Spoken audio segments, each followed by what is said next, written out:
You're about to listen to the Complete Developer Podcast, the podcast by coders, for coders, about all aspects of life as a developer. I'm Will, the curmudgeonly experienced developer. And I'm Beej, the optimistic newbie developer.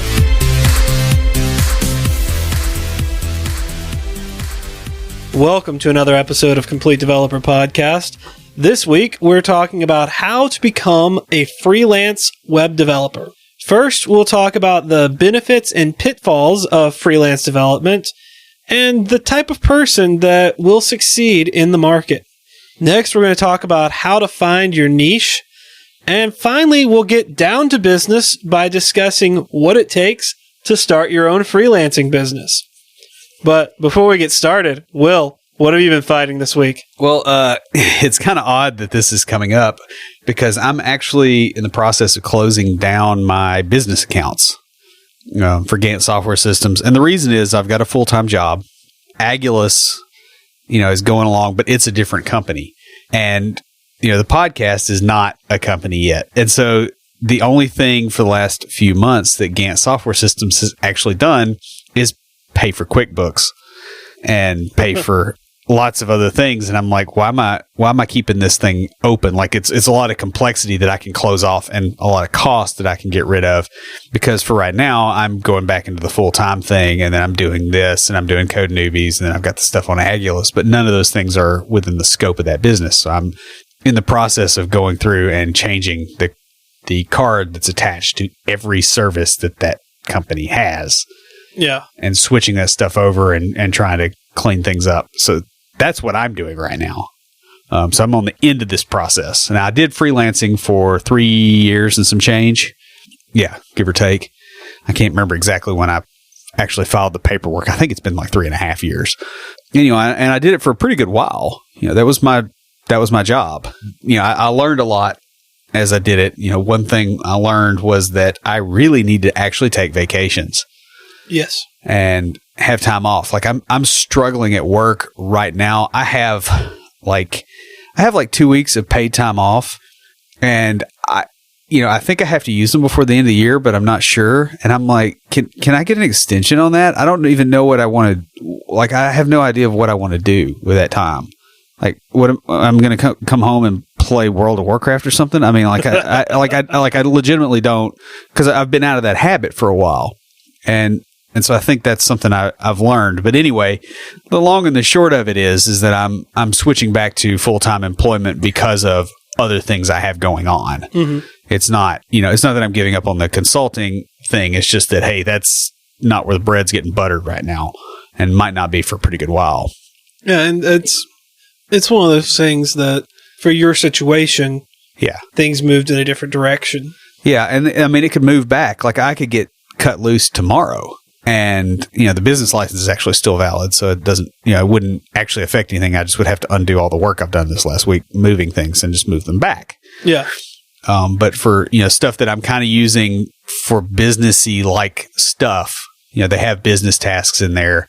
I want to be able to use it on my personal stuff, and I want to not be paying 2 Comcast bills. Mm-hmm. Now, that's a big part of it too. But, I'm getting all that kind of wound down for now, and I'll spin it back up if I need it. Yeah. And you're setting it up to where you can do that. Yeah, because I'm not burning through cash like crazy. So how about you? Well, I can definitely tell you I'm getting comfortable with my coworkers and, really enjoying my job. We had a sprint retrospective this afternoon. And, at the beginning of the meeting, we have to rate our feelings of safety and security on a scale of 1 to 5. I put 3.14159, and the Scrum Master, she's going through and marking them on the board, so we can see most people are 4 or 5 or something. And she reads it and she's like, all right, who put pi?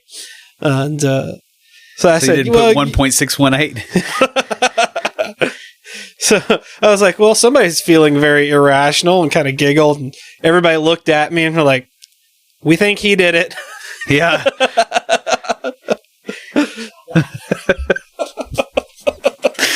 You're going to be the guy rocking the math jokes. Yes. Somebody said, if you're not part of the solution, I said, then you're part of the precipitant. So did you just bust a chemistry joke?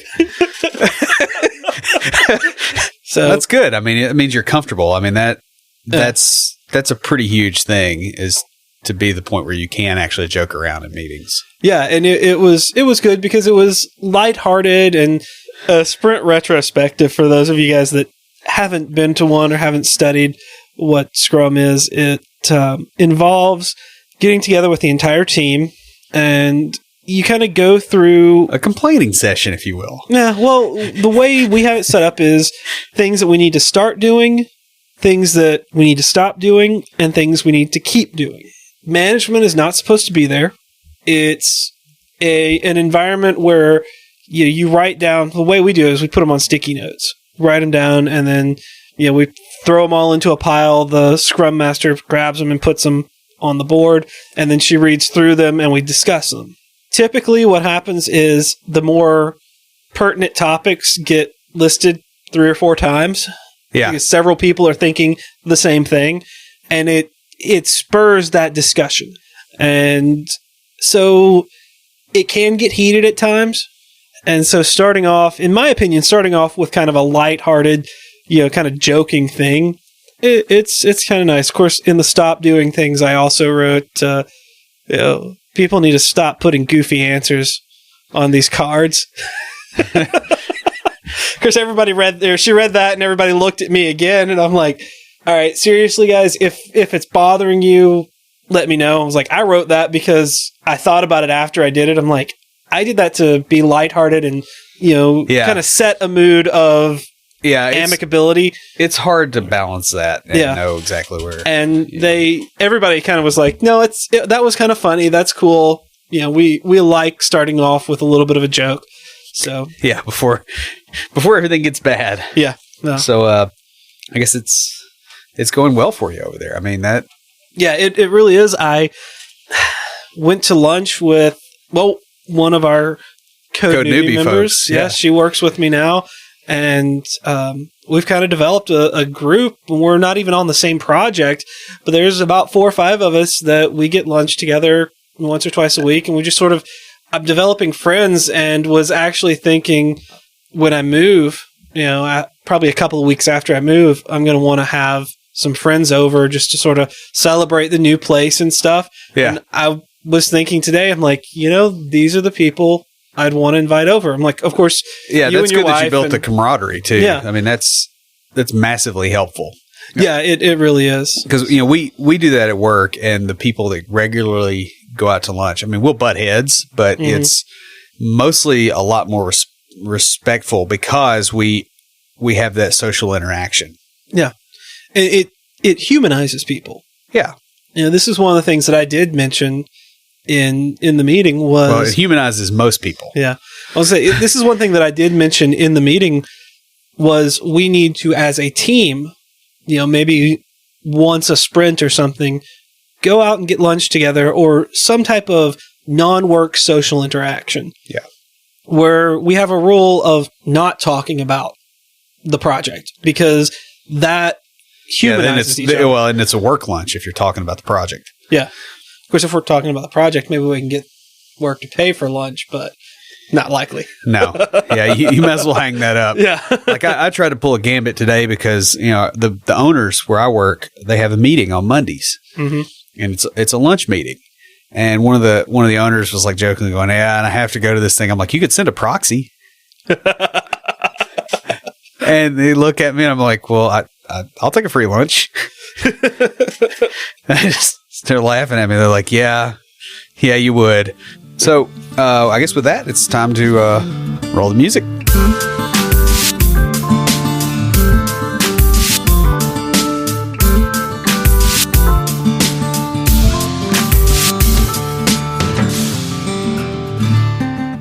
This week for IoTs, I have sort of a project. This is a project that's already been done. And, if you want to replicate this project, shoot me an email because I want to be involved. This is called the Mega Processor. And it was created by James Newman. He built it at Cambridge, and it is basically a microprocessor built large. very large. So it's a macro processor. Yes. Instead of microscopic transistors and silicon chips, it uses individual ones that would fit on a breadboard. Well, that do fit on a breadboard.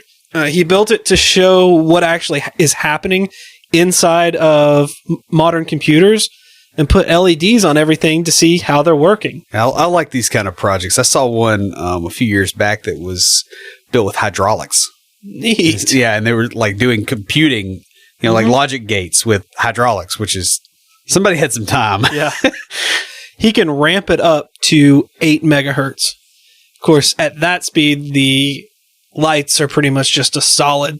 Yeah. But he, in the video that's in the link I'm going to post, he slows it down to around 1. You can see the lights flashing, and then he can stop it and do, stepwise through a process. And then he shows how he can play games with it and stuff. And you can actually go and program it. As of June 22nd this year, it is built, and he's allowing people to come see it. And you can go on the site I'm going to post, download the programming, and write programs for it. Nice. Yeah. So if I'm ever over in Cambridge, I'm definitely going to check this out. It's a cool thing. So who's talking to us this week? Well, we've got a comment from Carrie Green. It says, "Hey, Will and BJ, you guys have a pretty good sounding podcast. I'm impressed. And that's because of our audio engineer in the booth. Not really. That's because of Beej. Because we don't have an audio engineer in the booth right now. Yeah, he's down in Atlanta working very hard. Yeah. But thanks, Carrie. We have some complete developer swag just for you. And guys, if you'd like some CDP swag, leave us a review in iTunes or comment on the website. We also post all our shows to Facebook, Twitter, Google+, and LinkedIn. So this episode is a culmination of several previous episodes and a few ones that haven't been recorded yet, though they may be published before this one comes out. It kind of puts the pieces together in a way to help you to become a self-sufficient freelance developer. So we're going to start off talking about why you would want to be a freelance developer. And I've broken this down into benefits and pitfalls. And I'm sure Will, having done it for quite a few years, me having done it for a few months, we can throw in a few more as we go through this list. So the first, and what I think we should do is probably the most controversial one is the first. Yeah. Well, I was going to say what we should do is they match. So we'll talk about the benefit and then the pitfall. All right. Works for me. So the first is work-life balance. Yes. Better work-life balance. Yeah. And I think that's probably one it's very hard for me to say that has been a thing for me. And part of that was because I did the contracting and I was also developing a business at the same time. Like I was trying to build a side business, and we were launching the podcast, and we were doing, there's a bunch of stuff going on, a lot of moving parts. And it's I think this would be better rephrased as you have more control over your work-life balance. Or more opportunity to fix it. Yes. The major pitfall for it is that when you're not working, you're looking for more work. Yes. When you are working, you're looking for more work if you don't want a giant gap. Yeah. And you're trying to figure out how to schedule things, and you have overlaps, and it gets pretty hairy pretty quickly. And if you're not looking for work, you're using a recruiter, which means you get a lower pay rate while you're working. Because they take a cut off the top. So you have to play that game too. Which that's not a bad thing. We had the episode with Lena about recruiters, and we're going to do one in the future talking about working with recruiters from the developer angle. Yeah. And, some things that while she talked about the recruiter angle and what developers don't know or may not fully understand about recruiting from that angle, we'll talk about it from the being a developer, going that direction. Yeah. It's just a thing of you have to be aware that there is a trade-off for this flexibility. Mm-hmm. And part of that comes with the next benefit, which is being your own boss. Well, and this is another one that also can be a little bit interesting because, yes, you're your own boss in the sense that you can find the work that you want to find and you can pick which path you want to go on a lot more easily than if you're working for somebody else because they pick. But the other side of it is you do have the burdens of being a boss. So you are accountable to a client. You also have to have insurance and things like that your boss typically covers in a full-time job.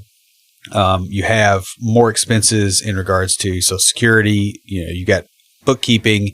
You got a lot of other things that tend to be kind of in the background that developers don't think about. So you are your own boss, and that comes with the blessings and the curses thereof.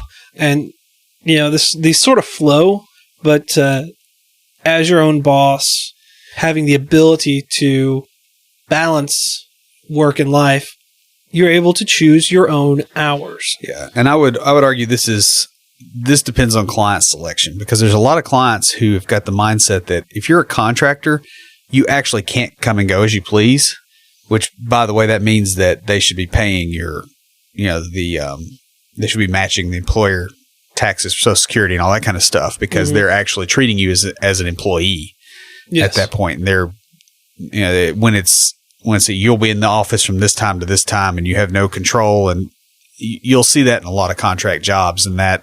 So this doesn't really hold true. However, if you are developing stuff for people and they aren't forcing you to be in an office, then you do pick. Now the downside of this is you do choose your own hours, and it's easy to develop poor habits. Yes. And I did a fair bit of this. And I can really speak to it after 3.5 years. After a while, you get to the point where especially when things are tight, it's very easy to put off going to the gym. It's very easy to go, okay, I'm not going to eat because I've got to get this thing done. Mm-hmm.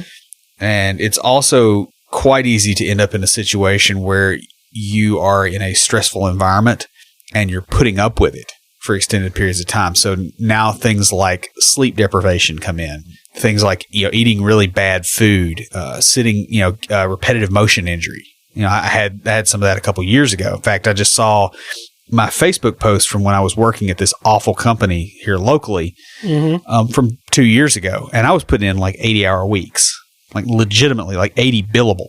And I have a brace somewhere because I started developing carpal tunnel type symptoms. Like my hands were just hurting so bad. And it was because I was spending too much time working and I was not in a position I felt where I could argue that, hey, I need a desk that's actually not painful, because it was like a sharp counter edge and you're putting your wrists on that when you're typing because you're crammed together with a bunch of other people and you don't have space. And that was the singularly worst gig I probably have ever had. Just in terms of just death march and hours and just the way people acted. And they've since lied about me. So they were everything I expected. Yeah. If anybody wants to know who that is, you can call me. I'm not going to put it on the podcast, but I'll happily tell you. Mm-hmm. The next benefit is you get the opportunity to work on more interesting projects. Yeah. If you've got an abundance, you can pick things that are more interesting versus, we need you to fix this double entry, bookkeeping system. That can be kind of boring unless accounting's your thing, and then maybe not. Yeah. But you do get a broader range of projects. It's not just that, any one project is interesting, but you might jump around. Like the stuff I was doing, I was working with educational software when I was, I guess this time when I started contracting, initially I was contracting, but I was an employee. I was just doing contract gigs through a recruiter, and then I kind of did my own thing. And so I started out, and the first one was educational related software. And the second one was teacher evaluation related software. So it was still education. And then after that was agriculture, and then it was medical, and then back to agriculture, and then printing, which is what I'm doing now. Well, printing and a lot of other things. I know my boss is probably listening to this too. But, I've jumped around a lot, and so I've got a pretty wide range of experiences. However, one other thing that does happen is it's very easy to get in a situation where money gets a little bit tight. Like, for instance, we were moving and I got downsized after we'd already started the process of like buying a house and selling a house. I got cut from a contract, or got cut down to like 8 hours a week or something stupid that was like, yeah, I'm not sticking around for this. You crazy? Yeah. I couldn't pay my bills if I was a college student for this. And that happened in the middle of it. And I had to take a position, and it was an hour drive from the house. And it was that horrible, horrible job. And it's like, we're trying to get a new house and we've got all these expenses and I've got to stay here. And it's very easy to get in that situation, even if you've saved, because, I thought I was in something steady. The project had, probably another 6 to 8 months to go. It didn't look like I was going to get cut, and it was just a funding, venture capital thing. And they just, that's what happened. That's one of the risks. And that's one of the pitfalls is sometimes you have to take work just to pay the bills. Yeah. And, because you're there as a mercenary, they're going to give you the worst stuff because they care about turnover of their employees. Contractors are disposable. Yeah. Like in the movie Braveheart, do you remember that one battle where they're like, oh, send in the Irish, and, they're shooting arrows, onto the battlefield right now. But hey, send in the Irish because the dead don't cost anything. You're Irish in that situation. Like, that's not. Yeah, that's true. That's true. And by the way, the luck of the Irish has always been a phrase that has made me kind of cock my head to the side because I'm like, did you ever open a history book? Like, they're lucky because they're still here. Like, they've had some legitimately bad luck. Like, yeah. Finally, contractors do tend to get paid more than full-time employees. If you're doing anything remotely right. That said, your net can be lower at a much higher rate of pay. Like, for instance, if you take my salary that I was getting before I started contracting, you divide that by 2,000, you get a rough hourly. And then what my salary would have been, or my hourly rate times 2,000 once I started contracting, was quite a bit higher. It was like $25K higher. Yeah. My take home was lower. And part of that was because I was not charging enough. And that legitimately added stress because I was packing on hours to do that. Yeah. But you also have the opportunity to pack on hours if you can. And sometimes that can help you out of a financial crunch because you can go, hey, I need money for whatever. Can I do some more hours? And they have a deadline and you're productive and you can do it. No. Also, as a contractor, you're not likely to have benefits. Yeah, you do not have benefits, more than likely. Well, you're an employee of where you're working. Yeah, I'm an employee. You're an employee of the recruiting company. Yeah, that's different. Yeah, like we're like full on freelance. Like, oh yeah, full on freelance now. Yeah, you have nothing. There's no safety net. There's the ACA, and all the stupidity that's around that thing that's so destructive to anybody's ability to actually launch a business. I was lucky that, my wife has health insurance. We've got that set up that way because I wouldn't have been able to do it. Or I would have had to charge like $20 an hour more, which probably would have been fine. Yeah, exactly. Now, and the other thing I did wrong too was, and what actually forced me to raise my rate was I was working at that horrible death march job, doing 80 hours a week. And of course, 40 to 45 of those hours are completely worthless. It was just somebody demanding that you sit in a chair because you can't focus that long.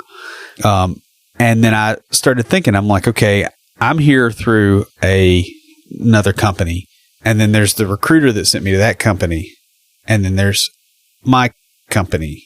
Oh, and this company does stuff for another company. So there's like 3 or 4 middlemen and they're all happy. I'm not charging enough because they should be pretty upset, at that arrangement because they're slicing a very thin slice of the pie versus obviously they're getting half, which is about actually turned out to be they're getting like 3/4. And so it's very easy to end up in that situation. Like you have to push to get the salary. You can't do the thing of just falling into a job and taking what they give you. You've got to really push for a higher salary or you won't make more. You'll make a lot less. That's true. So who is freelancing for? Well, you've got to be very motivated. Yes. Because it can be extremely discouraging. I mean, you're going to actually go into situations where you're going to have to do sales. And, you're interviewing regularly. It'll hone the daylights out of your skills on that. So you definitely need those interview skills, and you don't have a boss that's behind you, pushing you for those deadlines. Yeah. That's something that until you don't have it. Yeah, you realize that you miss that structure when it isn't there. That's like being a medical student. You don't realize that you don't know how to study if you're highly intelligent. Yeah. Until you get to med school. And then you realize that so is everybody else there, and those people are dropping like flies. Yeah. And you either learn how to study, or you go home. Yeah. Because there are people in med school who may not be the most intelligent people there, but they've learned how to study, and they're the ones that succeed. Yeah. They are. Then you also need to be skilled in your area. Yeah. You can't be because I tried it when I was a junior dev, and I just bombed. It was extremely awful. I'll just put it that way. Like, it was mixing Taco Bell hot sauce with ramen noodles. Awful. Like eating that for days at a time. That's all you eat because it's dirt cheap. Because, you can get Taco Bell on Saturday night and you can grab enough sauce packets. Yeah. For the whole week with your ramen noodles. Because I'm going to spend like $6 on Saturday night for that one meal to get me through. Like, that's awful. You have to be skilled. Yeah. Remember, you are the expert coming in. There's no one to ask advice from. Yeah. Typically, there's not. Yeah. I mean, sometimes you'll get somebody that's got a particular subject area, but if you don't bring anything to the table, you're not going to be sitting there long. Because they're not hiring you to type. Learn. They're hiring you to solve problems. That's why they bring in. And at your contracting rate, they probably have expensive problems to solve. Yes. If we haven't scared you away yet, then we will. Yeah. It's not an easy thing. A lot of people think, oh, I'll just go be a freelancer. And it's like, you need to know the realistic. There are benefits to it. Yeah. There's some really cool benefits to it, but there's also a lot of challenges. And there's a lot of downside risk that you have to mitigate. Yeah. Up front. And you really need to go into this knowing what you're getting into. So getting away from the why and the who and into the how to become one. You start off by finding your niche. I have a quote here from Ted Johnson that states, "Becoming known as the solution to a particular set of problems is crucial to your freelance career. So you need to be willing to differentiate and then lock it in." I would agree with that. And I mean, that's kind of what I did, right? You pick an area and a language. So like I picked C#, ASP.NET, C#, SQL was pretty much what I did. And I kind of half specialized in cleaning up bad code. The other thing is there needs to be a market for it. So it doesn't matter how much you enjoy or how good you are at Fortran. Well, you say that. I'm just picking an old language, but what like I'm Delphi? saying is, well, obviously there's a market for that because you're working in it. Yeah.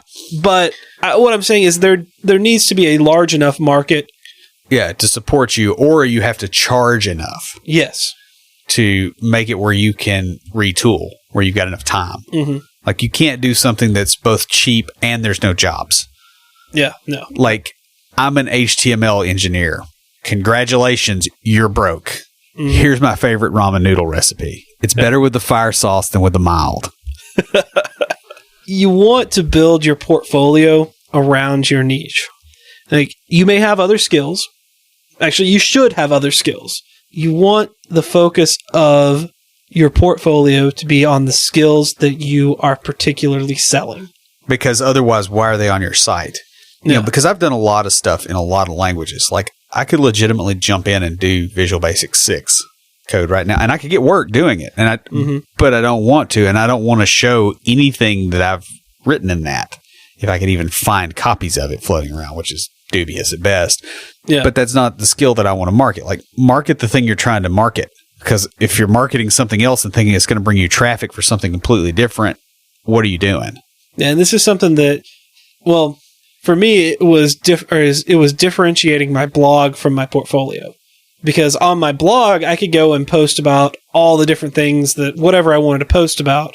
But on the portfolio, I needed to keep it specific to the skills I was selling. Well, you got to think about your blog is the top of your sales funnel.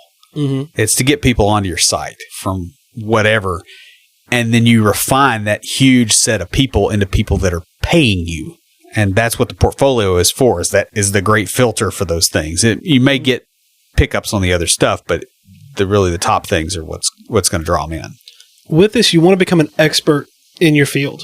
And just talking about blog posts, you want to read and write blogs in your area. Now, unlike your portfolio, you can diversify out your blog, but you do want to become an expert in the area.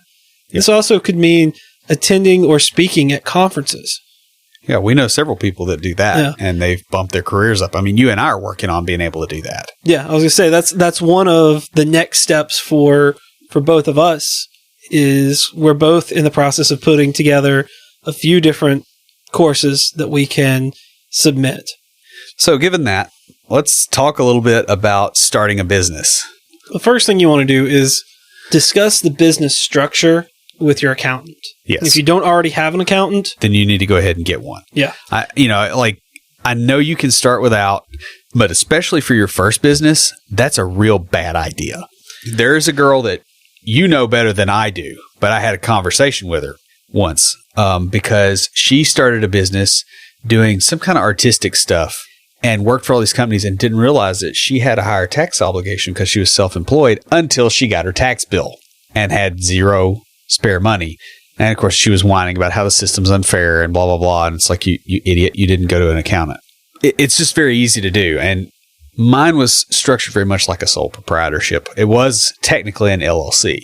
But typically with a sole proprietorship, it is a single owner. You're responsible for assets, liabilities. You get sued, you can lose your house. Yes. Don't do this if there's any risk. Yeah, I'll say sole proprietorships in the litigious society that we have, it is just too risky when you can do a limited liability company or LLC. Yeah. And you'll also run into similar things with partnerships, by the way. Yeah. We'll get into that when we talk about partnerships. But an LLC has a reduced liability of something like a corporation, but the tax and operational benefits of a partnership or sole proprietorship. Yeah, and these things vary a little bit from state to state too. Yeah. So a partnership, since we've already mentioned it, is a single business with multiple owners. Yeah, it's two sole proprietors.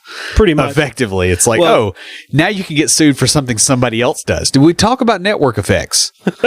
This is the sort of network effect you don't want to be in. No business partners. So the general partnership is like what Will said, the sole proprietorship, but divided amongst the owners. Then there's the limited partnership, which is basically an LLC with multiple owners. Yeah, kind of. No.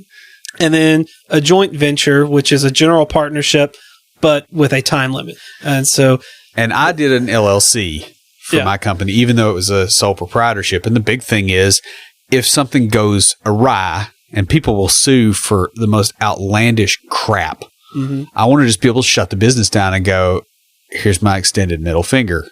I'm going to walk away. I'm keeping my house and my car. Thank you very much. Yeah.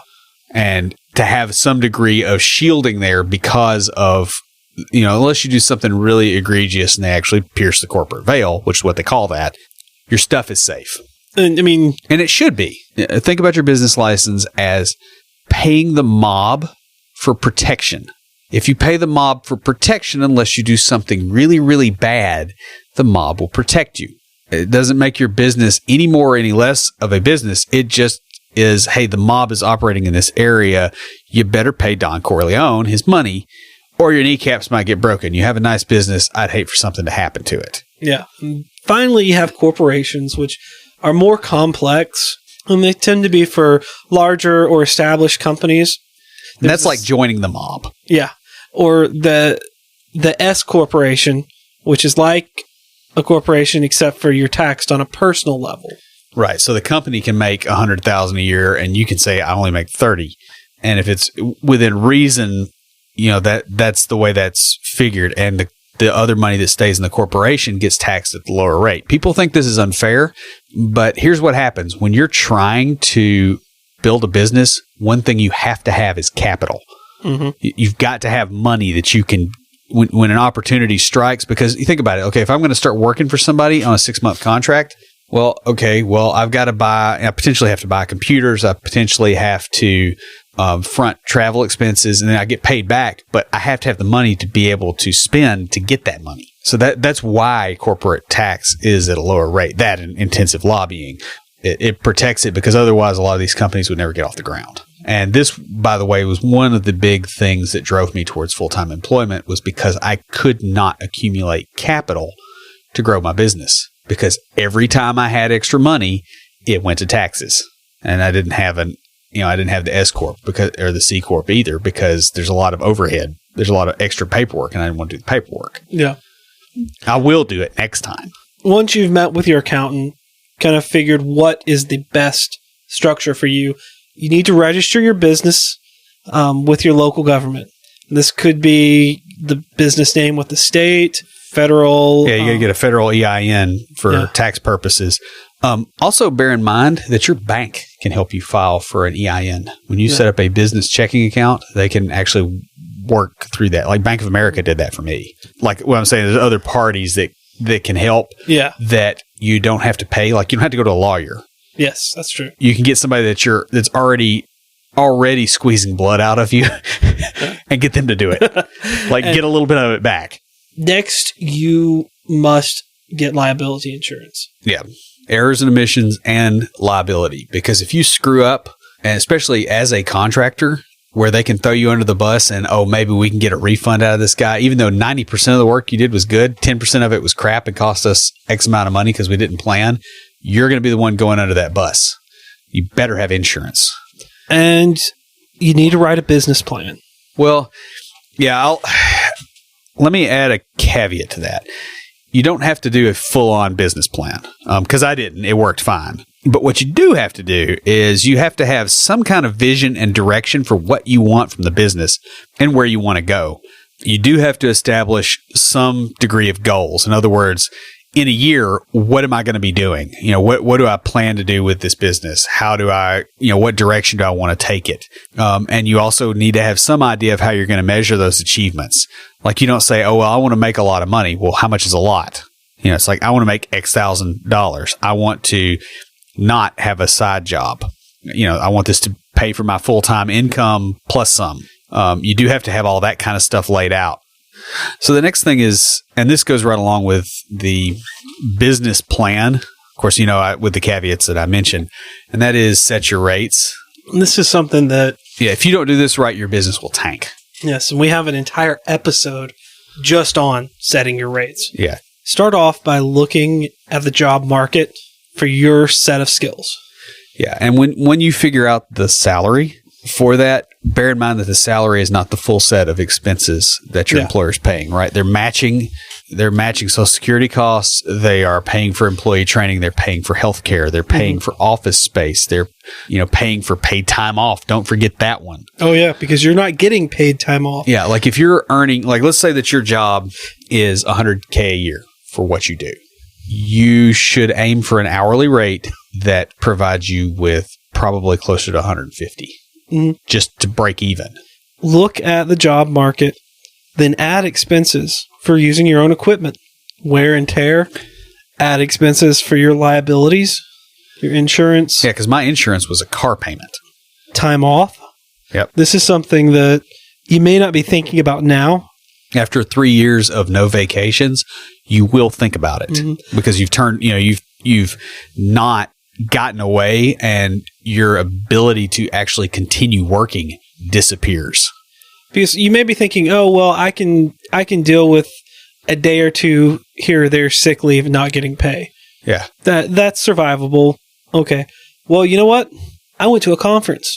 Yeah, you went to a conference for 3 days. Yeah. For 3 days, I did not get paid. Yeah, and I got the flu one time, and I was out for several days. Also think about, holiday pay and all that, like what happens to your cash flow then. You also have to make sure it's not just the cost of things like insurance, but you have to think about your cash flow. Because if you're paying for insurance, once a year, guess what? Your cash flow just got deformed badly for that month, and you have to have enough money coming in that you can actually absorb that. Yes. Same thing with taxes, because taxes will burn you alive. You'll get taxed on things you never thought about getting taxed on, or you'll find out that oh, hey, I have a home office and a server room, but because I did not do any paying work during these 2 months because there was a down period, I can't deduct those 2 rooms from my taxes. Which is ridiculous. It is absolutely obnoxious because you're trying to get work while this is going on, and you can't. The system is you need to realize going in that the entire system is rigged against you, and you need to price accordingly. Basically, if you're being realistic, you're underpricing yourself. If you're being realistic, double the rate. The other thing too is you don't want to price yourself out of work. Yeah, although that's harder to do than people think it is. Yeah. One way that you can price yourself out of work is underprice, because then they think you're not qualified. There is that. One thing I noticed for a while there was I would raise my rate and there would be more work because it wasn't a linear relationship. You get high up enough on the curve, then it starts going back. Your workload starts going back down, but you don't care because you're making more money. That makes sense. Yeah. Like you want to be on the right side of that curve. You don't want to be on the left side, because the left side guy is worked to death and getting paid crap. Mm-hmm. The guy on the right side isn't getting enough work, but he's getting paid through the nose, and so he can go deer hunting. Yeah. Whoop-de-doo.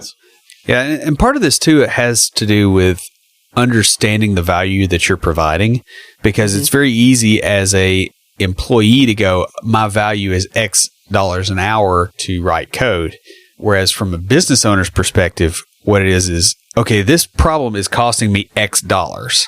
If I can get it solved for X dollars minus 10% of X, I'm ahead, and I've covered any potential risk and overhead. Yes. And that number can be quite large. Mm-hmm. Next, you got to market your skills. Yeah. And that's what I screwed up the first time, is I did not. Yeah. Yeah. Just because you can do it and you're out there doesn't mean you're going to get the jobs. We've got another quote, and this one's from Trey Fletcher. Get your name out there and establish a network of other freelancers and industry professionals, as well as rebuilding links with previous colleagues and employers. And I've gotten a whole lot of work that way, just through my network. And honestly, I think if I had continued with the consulting, the stuff I've learned just working on the podcast and doing a lot of the other things, I would have been a whole lot better at that. Like if I ever go back and do it again, I'll be way better off this time, because that's something I did not push, because I thought, I'm just going to do sales when I'm doing sales. I didn't think of it in terms of putting people in the funnel and pipelining. Yeah. Yeah. Those kind of things. It was it was hit or miss, and then I control it once it comes in, but I'm not putting anything in. So you got to start with an online presence. Make your website a showpiece. I mean, it's the top of the funnel. It is the first interaction you have with potential clients. Yeah. Or at least most of them. Yeah. So you want to put your best work into it. I've talked to people who said, it's just my personal site. It's just, my site. So I didn't really put the effort into it because I was putting it into client work. It's like, and that's how you don't get clients. Yeah. That's how when this client ends, you're sitting at home and you have lots of time to work on your company website. Like this self-corrects. Yeah, that's true. But you can run out of money while you're fixing the problem too. It should self-correct, but it doesn't with dumb people. Yes. Yeah, and everybody's dumb sometime. And I've already mentioned this, but I'm saying it again. You got to have an online portfolio. Yeah, and you want the focus of your portfolio to be what you're trying to sell. Yes. The front page of my website is not going to be my portfolio, and that's the way you want to do that. Yeah, but it still has to be attractive enough. But you basically don't want to run them off, and you don't want them to bounce. And the next one is something that we've done an entire episode on, and that is use social media to your advantage. Yeah, and we actually had a spike in traffic recently following this, including my boss actually liking that on LinkedIn, which threw me off because I didn't realize he was watching my LinkedIn. But you have to be conscientious about the social media advantage and getting your name out there and actually using the tools.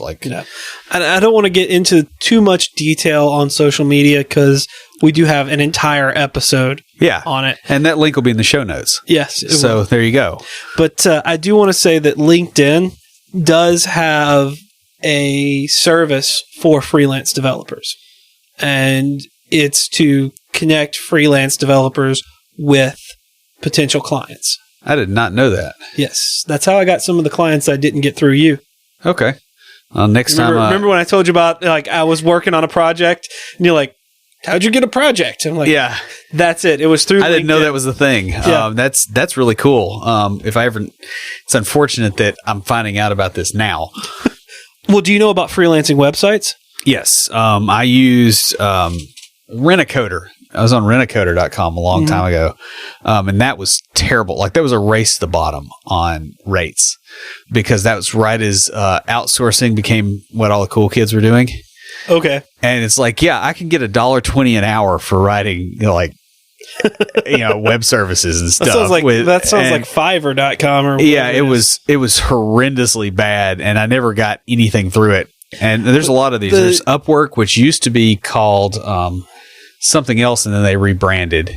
But I've gone through these sites and hired people as well. The thing that I noticed is that these really tend to be better for the more established developers. Yeah, it's less of a race to the bottom for that. Yeah, because they have to put in years of work, and it's easier to get a stable income at a full-time job. Mm-hmm. And so a lot of your low-quality folks have either washed out, or they're inhabiting a cubicle somewhere and making work for other people, which, by the way, you can make a lot of money fixing the problems they create. No. But it's a more cold environment. And you do spend a lot of time securing billable work. Yeah. I'll throw another site out here that's not quite freelance, but it might be something that's interesting for senior developers. It's called Hack Hands, and people will pay you by the minute to help them with code. You also need social networking in meet space. I don't know if a better term, like non-virtual. Yeah. In real life? In real life. The big blue room with a bright light up top that you walk out your front door and you're in it. You need to connect through friends and family. Like, people need to be aware of what you're doing. Like, don't launch a business and not tell anybody. Yeah. Which I kind of did. It's very easy, especially the first time, because what you'll do is you go, okay, I'm launching this business, but I don't want everybody to know in case I fail, because that's embarrassing. Well, the problem is that you just ensured your failure, because nobody knows you have a business. And it turns out that free advertising from people that already know you helps. Well, that's something we did differently with the podcast, because we were proud of it.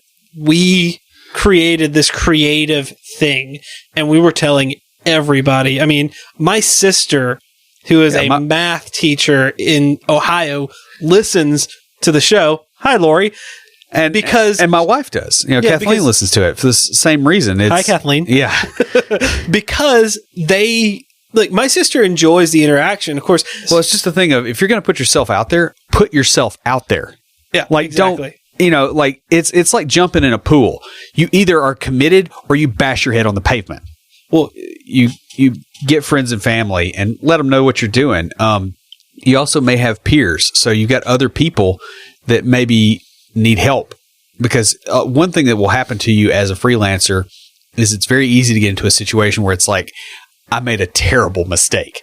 I went to an interview that a friend of mine hooked me up with, and it was on my birthday. And I had to wear a suit and tie on my birthday to go talk to these people. And I thought, okay, they need something that's probably, it's in the tens of thousands of dollars, but I can build it for them, fine.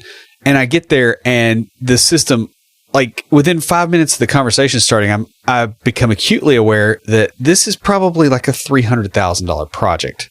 I could do it by myself, but then there's one point of failure. Like, if I get hit by a bus, where are they? Yeah.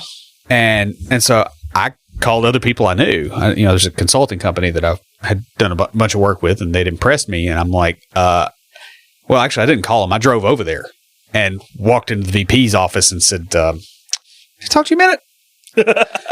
Because you have to do that, and they remember that, by the way.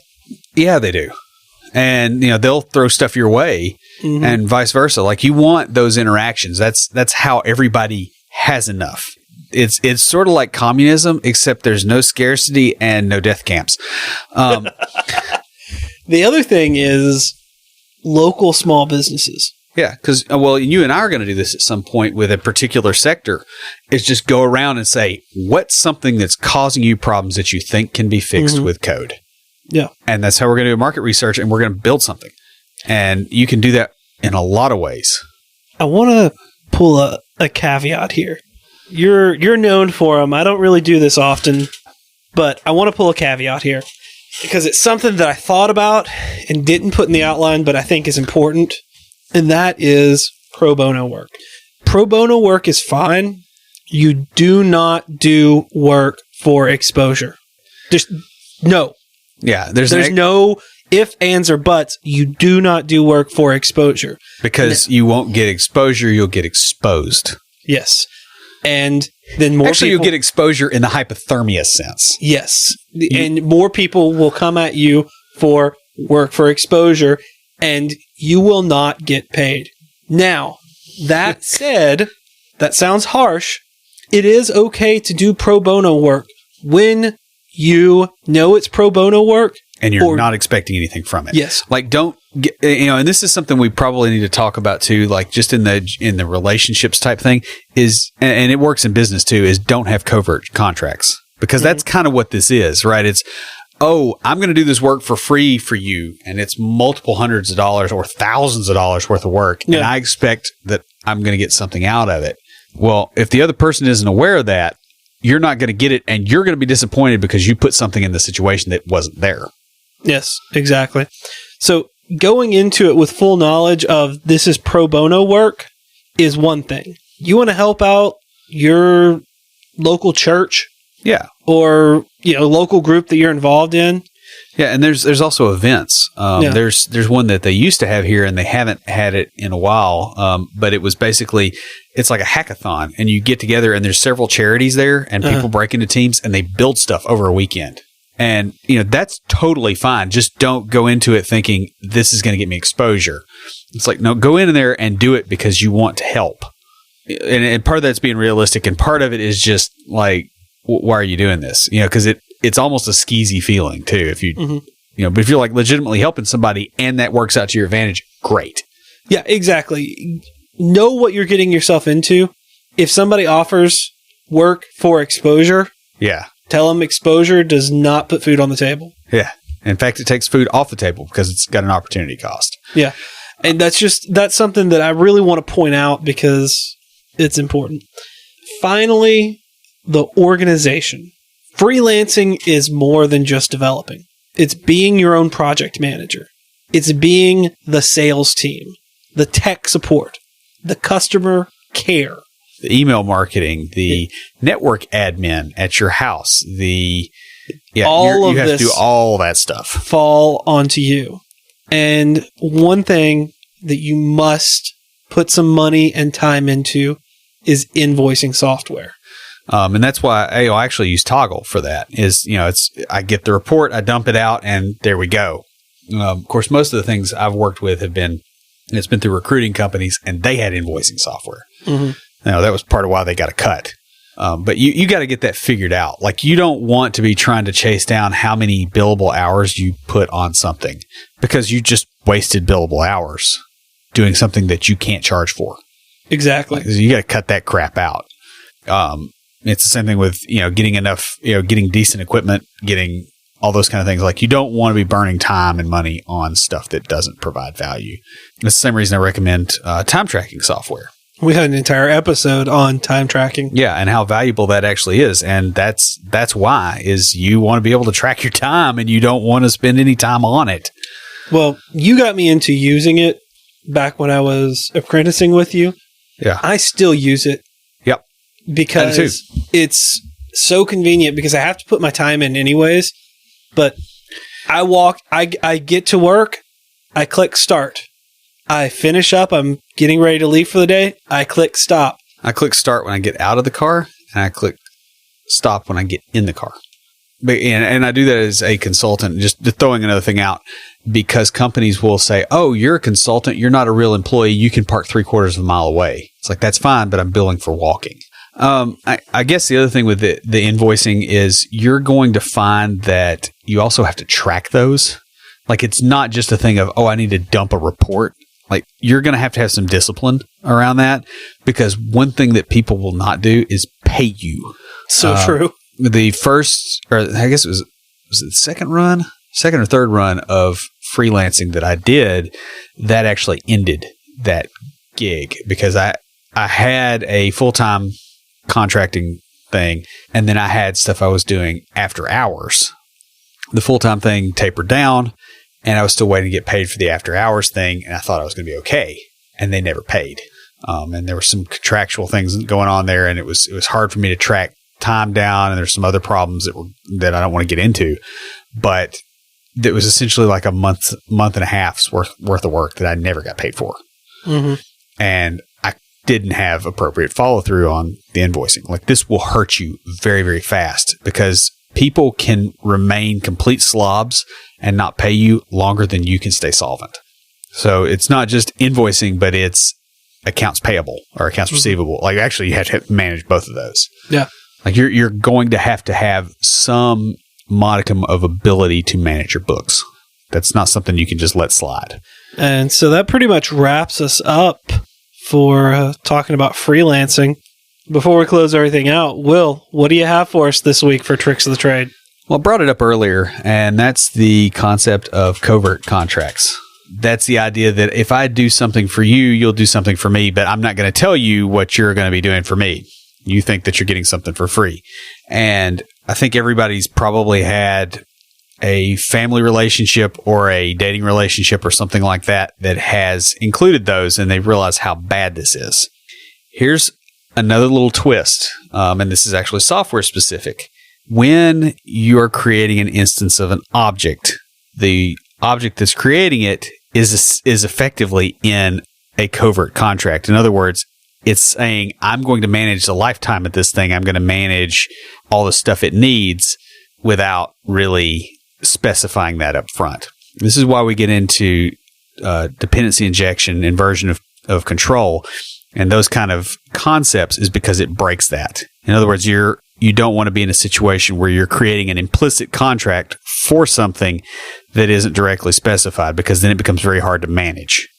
This also plays out in your personal life. In fact, Beej and I went to a discussion about inversion of control and dependency injection, and I cannot remember the guy's name that taught it, but it was excellent. But one thing that struck me about this was the similarity between what happens when an object instantiates another object and a covert contract in a psychological sense, because it's kind of the same thing. It's, I'm going to do something with this thing. It's not going to be explicit, and now I have a dependency.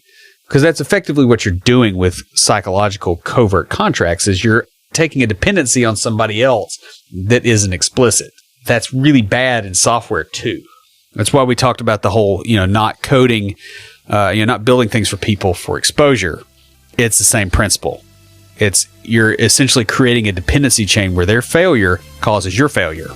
You'll see this in psychology. You'll see it the same way in software development. Just want to throw that out there as kind of an interesting little tidbit that I picked up.